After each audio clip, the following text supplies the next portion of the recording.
It's 1987. TV 56 News had been going strong for about 8 months. The station didn't do newscasts on the weekend at the time, but with bad weather approaching, Chief Meteorologist Mark Rowlett was doing cut-ins warning East Texans to take cover. But soon the news came to the news station. An F3 tornado plowed through East Texas, hitting the KETK building. Thankfully, there were only a few employees working that day. Sportscaster Jim Knox was one of them. I was at the desk just catching up on some work, and all of a sudden, Mark, who's usually calm, cool, and collected, barrels through the studio doors into the newsroom and says, "You better head for cover." So all I remember was Mark, myself, and a couple other people underneath a desk, and remember just the wind and the rain just ripping through the building. The damage to the brand new TV station was extensive.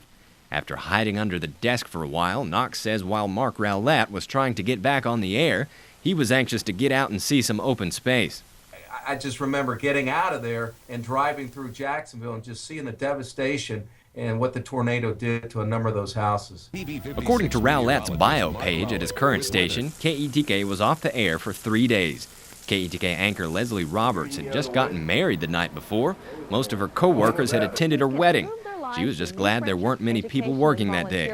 Because it was surrounded by windows, and there would have been a lot of injuries and possibly some deaths.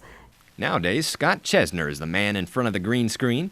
He came here in 2006 after spending more than 20 years at Channel 5 in Dallas and working alongside the great Harold Taft. Amazing meteorologist and old school, but boy, he knew his weather, and it was just a pleasure to work with him.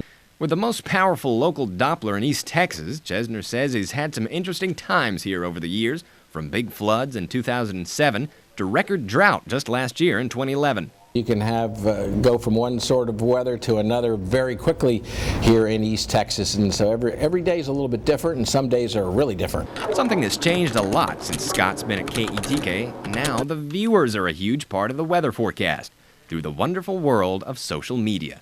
We'll have more about that in Part 4, a look at how much things have changed in news over the years and where it's all going. Casey Claiborne, KETK News.